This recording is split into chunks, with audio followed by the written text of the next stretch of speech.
Did you talk to Lily about this? When Yeah. you first So heard I about started this? What talking did about she say? Lily, and so then I started testing it with Lily. So I started, what am I thinking of? And she'd spell it, what number, and I'd start asking her questions in my head. What kinds of questions? Like pretty basic stuff? Just basic stuff, just think of any random, question, but I wouldn't verbalize it. In my head, I'd think, what did you have for dinner? Simple things, and then I would not verbalize it, but I said, what did you have for dinner? And then she would spell, what documentary are you talking about? And so, Katie showed us a little sizzle reel that it's on the Telepathy Tapes website. Yeah, It's one of the videos. I saw. And we're like, wow. And then we started talking about it, and we're like, yeah, well, we knew there were some funny things that Lily was, we had some funny instances where it feels like she's reading her mind, but we didn't know to this level. And so we started getting involved. That's where we got connected to Kai, started talking with her. Did you talk to Lily about this? When you first so heard I about started this? What talking did about she say? Lily, and so she was like, yeah. And so then I started testing it with Lily. So I started, okay, well, what am I thinking of? And she'd spell it, what number, and I'd start asking her questions in my head, and she'd answer them. What kinds of questions? Like pretty basic stuff? Just basic stuff, but I just think of any random, question, but I wouldn't verbalize it. But, whatever, just in my head, I'd think, what did you have for dinner or whatever, it's just simple things. And then I would not verbalize it, but I said, what did you have for dinner? And then she would spell spaghetti or whatever, she would give the answer, not just repeat, whatever, whatever I said. She'd have to give the answer. But I could be like, okay, what word am I thinking of? And be like Rumpelstiltskin, and she would spell that, and then That's got to be pretty shocking when she starts spelling out what you're thinking. Yeah. And then the next day I was like, I was listening to, my mix at work, and the song came on, and I was like, okay, I'm going to do this one, because this word doesn't even exist. This isn't even a real word, but it's the title of the song. And unless you're like a big Isaac Hayes fan, or, or like a big Public Enemy fan where like they sampled this song in Black Steel in the Hour of Chaos. Shout out to Chuck D. Anyway, Prophet. You know what? You're a true Atlanta man, I can tell. Anyway, well, he's the prophet of our generation, or my generation at least. So I think my generation is a little different than you guys. Yeah, so you don't know this word. This word doesn't exist unless you are, unless you're know those deep cuts of both of those artists. But yeah, I was like, okay, what word am I thinking of? And she spells out hyperbolic syllabic esquidalomistic, Whoa. And I'm like, okay, so that's real, because that's not even a word. And if you can spell that out, that's real. So that was kind of when I kind of quit just randomly testing her after that, but we do sometimes, I still ask her questions in my head. And she answers. And she'll answer, Do you have to be with her to do that? Do you have to be in that energetic field with her? Have you ever... That's a good question. Thought of something? Lily describes that if she's in a room, she can sense or hear pretty much everyone's thought in the room, which is kind of mind-blowing to me. And then people she has a close relationship with, she can do that at distance. Because she was doing it with John Paul. Yeah, she's doing it with John Paul. Yeah, we're gonna get to that in a second. She's done it. And she's done it with me, with others. So it's kind of a both and on that. It's not like if you're in the space in the quote energetic field or whatever, that she experiences that, and also, like I said, at distance for people she has a close connection with. Just to go back for 1 sec, because I want to dig into that, Chris, because we're getting towards like the hill here. What's going on there? That really blew my mind. But when JP died, what how did Lily process that? Obviously she's devastated, but what was that conversation like, and how did she deal with that? I mean, yeah, it was devastating. I mean, she was completely devastated. I mean, they wanted to get married. They were planning a life together. I hadn't, and I was, and I started thinking, and I was probably within weeks to months to like start to talk to Libby and Peter about, hey, how does this look? What do we, what do we do? Do we like buy a property with a couple of houses, like, build a compound, like what? Because they just both required 24/7 support, and you're like, what does this even look like? How do you navigate this? There's no model for this. I don't know. So they were planning their life together. They were planning to be married. They wanted to, I mean, they knew their life wasn't going to be typical in any way, but they wanted all those things. And so they were going to get some of those same things that you were first thinking about all the way back when Lily was diagnosed, about would she ever get to, and now you're at a time where you're like, all right, it's not going to be the same, but like there's some beautiful lights at the end of these tunnels. Yeah. Yeah. So the things we thought were dead had kind of come back to life, and it was, it's completely devastating. And she has a group of, other autistic girls that are about her age, and they, the kind of the day program kind of thing that she goes to twice a week is with them. And so they did a lot of just supporting Lily and processing, and all of them would be sharing, what they were going through and what they, kind of helping Lily grieve. And, Lily, I think it's on the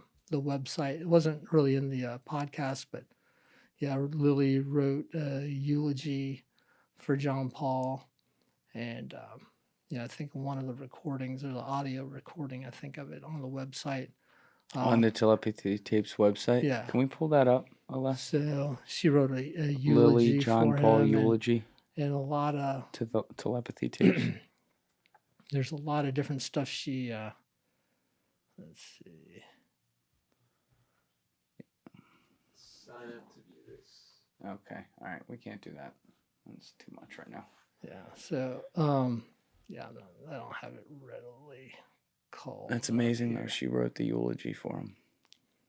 Yeah. So both Houston kind of gave a little speech, and I don't know when we get to the film documentary how much of that will be included or not, but I'm not sure I have it. Yeah, I don't think I have it up here readily. Did she know? I'm trying to remember from that episode. Maybe I'm getting her mixed up with another person in there, but wasn't it like when someone, whether it was you or someone else, went to tell Lily that John Paul was gone, she said it first or something like that? Like John Paul, she put it in an interesting way. Yeah, well, I think... Well, there's some other people other people evidently knew before he passed. Lily said she felt him pass as it happened. I think some of the stories in the podcast are that some other autistics had sensed it beforehand, that it had a premonition that it was going to happen. Lily didn't have that, so she was kind of caught off guard with that. But she said she did sense him go. There was also John Paul seemed to sense it too. There was it was obviously like it's tragic. There was also some like strange beauty in it, if you will, though, with how it went down. Because I think he came in and like smiled with his mom and touched her on the arm. And then, she went and took a nap. He went down to the hot tub and the rest went down as you described it, but it was almost like he had been talking about he didn't want to feel the pain anymore or something like that. Like it was almost like he planned for this to happen. I mean, I which sounds wild to me because you can't really plan a seizure, but or he just knew, I think maybe that's a better way to put it. Inherently knew it was going to happen. Yeah. I mean, Libby, when we talked to her, there's, hadn't really talked much more than what is kind of communicated in the podcast, about that, but that there is, and I feel like just the time that we were able to all spend together afterward, just, being able to process that and all mourn together and just, kind of understand. And there's, and just, I don't know. There's so many things about that are still mind-boggling to me, even though, I have personal experience through Lily for part of it. Some of it is still like mind-blowing to me. That's in the podcast because it's not like all of us have a little bit different experience. And there's some things in the podcast that I'm like, that's not our experience, and that is wow. That's blowing my mind. I don't have a personal context for that, and this is amazing. So, could part of that include what I was referring to, like the quote unquote hill? Yeah. I mean, that's part of it. But I've asked Lily about that, and we've like asked like Houston and other people, and like they'll verify things that. We don't have a way of like, that communication there. And it's,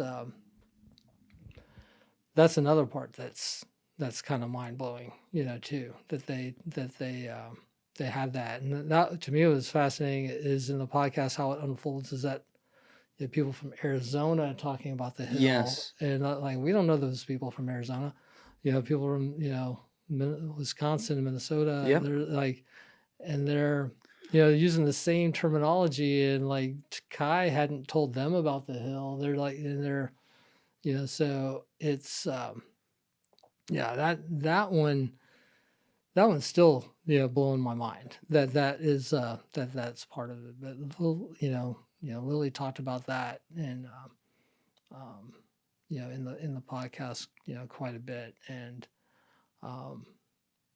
and then I guess they had one of the talk tracks afterwards was about the hill as well. So the way that I heard it described in there through like the lens of John Paul was that he would go up to his bedroom, put like a lot of pillows literally over him, almost like to block out the world. And his claim was that he could communicate with these other nonverbal autistics, as you pointed out, who would be in totally different places. Because we were talking about it earlier, Chris, you brought it up. It's like they wouldn't even have to be in the same room. They wouldn't have to be in the same state, allegedly, right. with some of this stuff. And they could communicate. And perhaps that also has something to do with how some of these kids were able to kind of know ahead of time that JP was going to pass. I don't know whether he communicated that to them himself or if it was just like they kind of felt it or whatever telepathically. But that got meta for me when I was hearing that, because I'm like, all right, this now you're talking about other realms potentially, because when you read up on autism, it's funny that they don't mean it in the same way, but they talk about it like being multidimensional, right? Because it's a multidimensional disorder. I mean, it has all these different possible layers to it that could affect you. But if you wanted to say that that's a synonym in a way for the fact that maybe there's a multidimensional reality that they experience throughout, which, to be clear, that's not what they're saying, but I'm thinking that way. It's just funny they use that terminology. Something like this certainly makes you think about that. But is it the reality that's all around us at all times that we don't have access to? Because when you're talking, like when that example was brought up, it's just like meditation. If you cut off the senses and if you cut off your constant stream of thoughts, what do you have the ability to recognize out there in that field of consciousness? And it's, again, we accept that, but all these other things, we not that we overcomplicate it, but it's not that far-fetched to a lot of these things. It might sound far-fetched, but then when you break it down, I recently did a dopamine fast for 48 hours. So no phone, no movies, no screens, no anything. Like our brains are constantly pelted with information 500 times a day, whether it's the vibrate in your pocket from a text, the energy that we're through technology being pelted with at all times takes us away from what's happening all around us. Like, go for a hike for 5 hours without your phone. You see how you feel. See the things that you notice, the birds chirping in the distance. Oh, yeah. These things are all around us. It's just that we've gotten so far away from our bodies and our natural things. And it's this topic fascinates me. I'm constantly in awe because there's a brain body disconnect, but there's not. It's just like you said in the beginning, we have expectations of how we're supposed to see things, how we're supposed to talk about things. Is that how it's supposed to be, or are we learning? Because in my mind, they're teaching us these things about things that we've lost the ability to do. In the ancient history, how are pyramids on 7 different continents? Was there telepathy going on there? Like, what's? I could go on forever, but it's just like That's a good point. Yeah, I mean, I think. Yeah, I mean that's those are the questions. I mean, is this our 3D reality here, or 4D? Is this are we starting to get to a point where we're understanding? Yeah, this isn't reality is bigger than we are currently experiencing, and what our autistics are experiencing is that are they experiencing more dimensions of reality? And I would say that is the most plausible explanation that they are. I mean, there's people that talk about, our reality, like mathematically, and they have the physics equations for it, that this we live in an 11-dimensional universe, and we experience maybe 4 dimensions of it, and maybe one of the dimensions, time, we experience kind of wrongly, maybe, or incompletely, or the way we experience isn't actually explained. It's not linear, maybe. Yeah, I don't know. I'm getting way out of my depth if I start talking about that, but I think that's just the nature of this topic, though. A lot of it's out of our depth. But yeah, I think that is that they see beyond the veil, and they experience and interact beyond the veil, and we don't have all the categories for that, but also it's not new. I mean, all the ancient, a lot of ancient literature talks about that. It talks about seeing beyond the veil. They're talking about the 3rd, the 4th, the 7th heavens. Right. These layers. And are the ancient writings talking about additional dimensions that people tapped into periodically? Is that happening? I mean, I think. I don't have, I don't know about answers, but those are the things. I mean, Lily describes her experience on the hill, and the reason it's called the hill is because everyone that meets there, I mean, it's obviously not a literal hill, but that all the thoughts of the people there well up and mound up, like a hill, and that everyone is there both in their physical temporal realm and in an ethereal realm, and I think it's interesting that we have this the experience, and our autistics talking about this experience. We have other just in science, the quote ether is making a comeback, and talking about space isn't empty, that there's information fields, all the quantum field, and perhaps from beyond, and that there's multiple multidimensional all the stuff in the sky around here recently. People talking about extra dimensional beings or whatever. It's confusing, it's mind-blowing, but it's also are we opening up to understanding the reality that's always been around. Thank you guys for checking out this clip. If you haven't already subscribed, please subscribe and hit the like button on this video. It is a huge, huge help. And if you'd like to check out this clip's full podcast episode, that link is in the description below or right here. And finally, you can follow me on Instagram and X by using the links in my description below.